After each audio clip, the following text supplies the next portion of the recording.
बोलो पप्पा, किसने मारा तुम्हारे को? मेरे को सबसे पहले है ना अक्षय ने आके दाढ़ी पकड़ी और पेशाब की जगह पे लात मारी। हाँ, और બધું ક્યાં કરે તું? नहीं साहब, मारे बतावવું પડે। અરે પણ- હું તો साहब मीडिया, મારું કામ જ मीडिया है, एक बात समझो। અત્યારે અમારી કસ્ટડી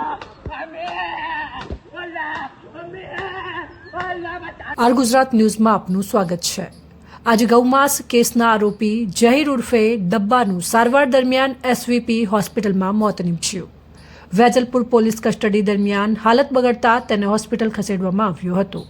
પરિવારનો આક્ષેપ છે કે જહીર ઉર્ફે ડબ્બાને કસ્ટડીમાં માર મારવામાં આવ્યો હતો। પરિવારે બે પોલીસ કર્મચારીઓ સામે ગંભીર આક્ષેપો લગાવ્યા છે। ન્યાય નહીં મળે ત્યાં સુધી મૃતદેહ સ્વીકારવાનો પરિવારે ઇન્કાર કર્યો। થોડા સમય પહેલા વેજલપુરમાં ગેરકાયદેસર ગૌવધ રેકેટનો મોટો પર્દાફાશ થયો હતો। સોનલ સિનેમા પાછળ ખુલ્લા મેદાનમાં ગેરકાયદેસર કતલખાનું ચાલતું હોવાનું સામે આવ્યું હતું। સર્વેલન્સ સ્ક્વોડે દરોડા પાડી 520 કિલોથી વધુ શંકાસ્પદ ગૌમાંસ જપ્ત કર્યું હતું। પોલીસે 3 આરોપીઓની ધરપકડ કરી હતી, જ્યારે 6 આરોપીઓને વોન્ટેડ જાહેર કરાયા હતા। આ કેસનો માસ્ટરમાઇન્ડ જહીરુદ્દીન ઉર્ફે જહીર ડબ્બા હોવાનું સામે આવ્યું હતું। પોલીસે કાર, ઓટો रिक्शा, છરીઓ સહિત લાખો રૂપિયાનો મુદ્દામાલ પણ જપ્ત કર્યો હતો। આ સમગ્ર મામલે વેજલપુર પોલીસે વધુ તપાસ હાથ ધરી છે। मेरा कहने का मतलब ये, मेरे आदमी को अक्षय पुलिस वाला और परेश पुलिस वाला ने मारा है। उसको गेंद की गोलियां, दवा की गोलियां, डायबिटीज की गोलियां उसको खिलाकर उसको मेरा आदमी को पॉइजन दे दिया और मेरा आदमी को नहीं मारने की जगह पे लाते मारी है, उसकी दाढ़ी खींची है। मेरे आदमी को बहुत मारा ये अक्षय ने परेश से। मेरा आदमी आज मौत के घाट उतर गया। मेरा आदमी की डेड बॉडी में नहीं ले जाने दूंगी हॉस्पिटल से। डेट तक मेरे आदमी को कस्टडी दी है हॉस्पिटल में। बस मेरी यही अल्लाह इतनी रिक्वेस्ट है कि मेरे आदमी को यहाँ से मैं लॉकअप में ले जाऊँ, उसकी मैयत को ले जाऊँ और वहाँ से मैं इसको ले जाऊँ कोर्ट में, जमानत दिलाऊँ, फिर मेरे आदमी की मैं मैयत ले आऊँगी। तब तक मेरे आदमी की मैयत में यहाँ से नहीं ले जाने दूँगी। मेरे को इतनी रिक्वेस्ट है कि इनके ऊपर कोई ऑप्शन लो और इनको सस्पेंड करो, कार्यवाही करो, मेरे को इंसाफ दो। मेरा बेगुनाह आदमी चला गया है, मैं इनको नहीं छोड़ूंगी। मेरा आदमी वापस ला दो, मेरा आदमी वापस ला दो। और वहाँ मेरा आदमी भूखा प्यासा चला गया, उसको खाने का भी नहीं दिया लोगों ने। वो गुजरने वाले थे, उससे पहले का उनका ही वीडियो से मैंने लाइव प्रूफ स्टेटमेंट डाला हुआ है मेरी चैनल पे भी, और मैं अभी इनकी चैनल पे भी देने वाला हूँ। वो खुद मरते वक्त नाम दे के जा रहे हैं कि जिन लोगों ने उनको बेरहमी से मारा है और जिन लोगों ने उन पर अत्याचार किया है, जिन लोगों ने उन पर टॉर्चर किया है, उन तीनों के प्रूफ के साथ नाम दिए। तो ये लोग इस तरह से सबके साथ करते हैं। प्लीज़ सपोर्ट करिए और ऐसे पुलिस वालों को हर जगह से डिसमिस करवा दीजिए। बस इतना ही सपोर्ट है। ये लोगों ने अभी जान तो ले ही लिए मेरे फादर की, अभी बच्चे तो है नहीं, वो से ज़्यादा हम कुछ नहीं कर सकते। अभी आप लोगों का सपोर्ट चाहिए, बस जो सच है उसके साथ में खड़े रहिए। ये लोग सबको इस तरह से बम बेंचिंग करके मारते हैं। डेड बॉडी है उसकी अभी भी चल रही है, तो क्या डेड बॉडी नहीं, हम लोग डेड बॉडी एक्सेप्ट नहीं करने वाले। पुलिस कस्टडी में डेड बॉडी है और वो वीडियो भी मैंने अपलोड की है। पीएसआई खुद एक्सेप्ट कर रहा है, उसके अंदर के वीडियो मत उतार, मेरी कस्टडी में है। तो मैं हम लोग डेड बॉडी लेके नहीं जाने वाले। और ये चीज़ पुलिस ले जाओ, डेड बॉडी अपने पुलिस स्टेशन में हम जामीन करवा लेंगे। हम लोग ले जाने वाले ही नहीं है। हमको हमारा इंसाफ चाहिए, हमको फरियाद करनी है इनके ऊपर। 302 इन लोगों ने मर्डर किया है, ये मर्डर है। इन लोगों ने जानबूझ के जान से मारने की कोशिश करके इनको मार दिया है, ये मर्डर है। पुलिस कस्टडी में इनको लेके हम लोग नहीं जाएंगे, बस ये पुलिस ले जाए अब इनकी बॉडी, हम नहीं लेके जाएंगे। देशभक्त कहते हैं अपने आप को। वो लोग जैसे कि गाड़ी रोकते और पुलिस इस तरह टॉर्चर करती है कि मौत हो गई है, आप लोग आए हो, क्या कहोगे? आपको मालूम होना चाहिए कि गौ रक्षा की जानवर के लिए हमदर्दी है, लेकिन इंसान के लिए कोई हमदर्दी नहीं है। जो मानवता की बात करते, कहाँ गए वो लोग मानवता की बात करने वाले? गौ की रक्षा करते, जानवर के लिए हमदर्दी और इंसान की जान ले लेते, ये कौन सा इंसाफ है? ये तो मानवता के भक्षक है। अगर कोई आदमी गैरकानूनी काम करता है, कोर्ट है, जज है, वकील है, पुलिस है, जेल में डालिए, लेकिन आप ही कानून हाथ में ले लेते हो, आप ही मार देते हो। ये कौन सा कानून है? कायदा मरे सो तो फ़ायदा मरे सो। मिस्टर, कौन सा कायदे की बात करते हो? अगर आपको स्ट्रिक्ट करना है तो ट्रायल फास्ट करिए, आपको कौन रोकता है? लेकिन नहीं, हम ही कानून हाथ में लेंगे। हम तो सिंघम है, ये सिंघम। कौन से सिंघम है भाई तुम?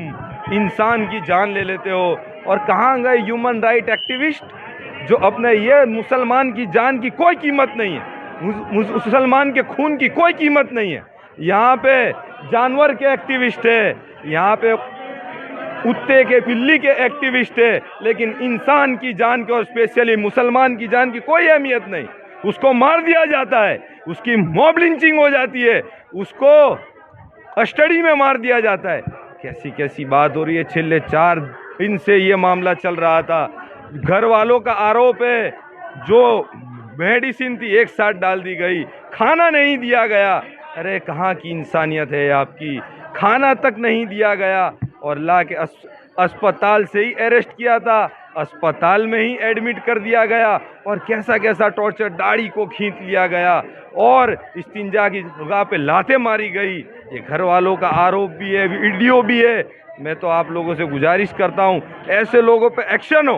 कुल हिंद मजलिस इत्तेहादुल मुस्लिमीन इन लोगों के साथ रहेगी, कोर्ट हो, आंदोलन हो, AIMIM इनके साथ ही है और इंशाअल्लाह कायम तक रहेगी। कल रात आप पुलिस थाना गए, अधिकारियों से मिले, क्या बात हुई? पुलिस थाना में अधिकारियों से मिले और उन्होंने बोला PI सर से बात करो, तो हमने रात को 1 बजे PI सर से कॉल पे बात करी तो PI सर ने यही बोला है कि अभी तो कार्यवाही चालू है।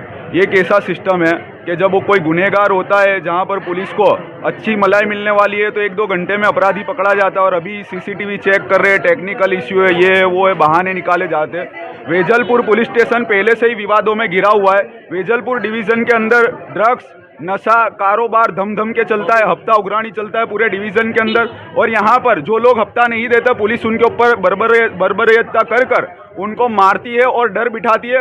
वेजलपुर पुलिस डिवीज़न खुद गुंडागर्दी करती है, ये देखने को मिल रहा है। एक इंसान की कीमत कस्टडी में कुछ भी नहीं है। किसी को भी धार्मिक गाली देना, उसको मारना, उसकी दाढ़ी खींचना, उसकी पेशाब की जगह पे मारना, ये क्या कहाँ का न्याय है? क्या पुलिस प्रशासन को ये लगता है कि वो उनके विरासत में मिली है राजगादी? ये संविधान से देश चलता है। ये पुलिस डिवीज़न जो है वो संविधान से चलेगा, तुम्हारी राजगादी नहीं है, अपनी मनमानी नहीं चल सकती। यहाँ पर कोई भी राष्ट्र नहीं है, संविधान राष्ट्र है, ये समझ लेना। और जिसको बहादुरी दिखानी है ना, बॉर्डर पे चले जाओ। भारतीय नागरिकों की हत्या करने की किसने तुमको जो है छूट दे रखी है? किसी को भी मार दोगे अंदर, बहादुरी से बाहर बताओ ना। जेल के अंदर तुम नाइंसाफी करते हो। जब शपथ ली थी तुमने तो ये शपथ ली थी नौकरी के टाइम पर, इंसान की जान की वैल्यू नहीं है तुम्हारी कस्टडी के अंदर। मैं यही कहना चाहूँगा, अगर कार्यवाही नहीं हुई तो वो जो बहादुर बन के घूमते हैं ना डिवीज़न के अंदर, जो कैदियों को मारते हैं गैर संवैधानिक तरीके से, CCTV लगाओ पुलिस स्टेशन के अंदर। क्या कर रहे हो पुलिस स्टेशन के अंदर? सिर्फ डिवीज़न हफ्ता उग्राणी के लिए रखा है क्या? कोरेक्स की बाटलियाँ डिवीज़न के अंदर मिलती है पूरी वेजलपुर डिवीज़न के अंदर। हम लोग बोलते नहीं है, इसका मतलब ये नहीं है कि तुम कायदा घोल के पी जाओगे। तो क्या कहा? अभी मेरे पास में ACP साहब का फ़ोन आया था कि सेक्टर साहब आ रहे हैं, तो आप और आप जो पीड़ित के जो मरे हुए हैं, ज़हीर भाई का जो इंतकाल हुआ है, उनके जो भी रिलेटिव हो उनको वहाँ हाज़िर रखो। तो मैं और इनके बेटे हम सब साथ में थे, सेक्टर साहब भी इधर हाज़िर थे। सेक्टर साहब के साथ में उन्होंने यहाँ पे हॉस्पिटल में विज़िट की, इनके फादर की, और विज़िट करने के बाद उन्होंने कई चीज़ें हमारी नोट की गई। नोट में मैंने पुलिस सेक्टर साहब को बताया गया कि भाई आज से 2 साल पहले भी कस्टोडियल डेथ का एक इंसिडेंट वेजलपुर पुलिस स्टेशन के हद में बनाया गया था। उस टाइम पे भी वही अधिकारियों ने उनको मारा था और उसके बाद भी अभी ये जो इंसिडेंट बना है आज वेजलपुर पुलिस स्टेशन की हद में, उसके अंदर भी ये सब अधिकारियों का इन्वॉल्वमेंट है। उन्होंने एक अधिकारी के नाम नोट किए गए और उनके ऊपर स्ट्रिक्ट एक्शन लेने की बात की गई है। और उसके अलावा भी मैंने सेक्टर साहब को ये कहा गया कि साहब इसमें जो अधिकारी इसमें इन्वॉल्वमेंट है और किस ने इनको मारा गया है, कौन सी दवा और कौन सी दवा दी गई, ये सबका इन्वेस्टिगेशन ट्रांसपेरेंसी से होना चाहिए। और जो चीज़ें पुलिस की नेग्लिजेंसी इस केस के अंदर आ रही है उस सब चीज़ को नोट आउट किया जाए। तो सेक्टर साहब का कहना ऐसा था कि मैं पर्सनली जो आया हूँ इधर हॉस्पिटल में, जो विज़िट हो मेरे को CP साहब ने भेजा है और CP साहब के कहने पे मैं इधर विज़िट पे आया हूँ।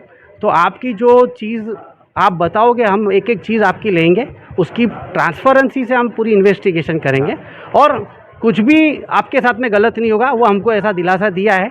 अगर थोड़ा सा भी 19-20 होगा हमको लगेगा तो हम फिर कोर्ट की मैं द्वार खड़ाऊँगा और कोर्ट से जो मेरे लीगल फाइट देनी है इस केस के अंदर क्योंकि रिकॉर्ड पे जब से ये 5 तारीख से बनाव बना है वेजलपुर पुलिस स्टेशन की हद में, पहले ये छोकरों को मारा गया, उसके बाद अभी ये डेथ हो गई, तो ये पुलिस की नेग्लिजेंसी है। और कई अधिकारी इस केस को लेके, मैंने सेक्टर साहब को ये भी बताया कि इनके फादर जो एक्सपायर हो गए आज, वो पर्सनल ग्रीवियंस था कई अधिकारियों का इनके फादर के ऊपर।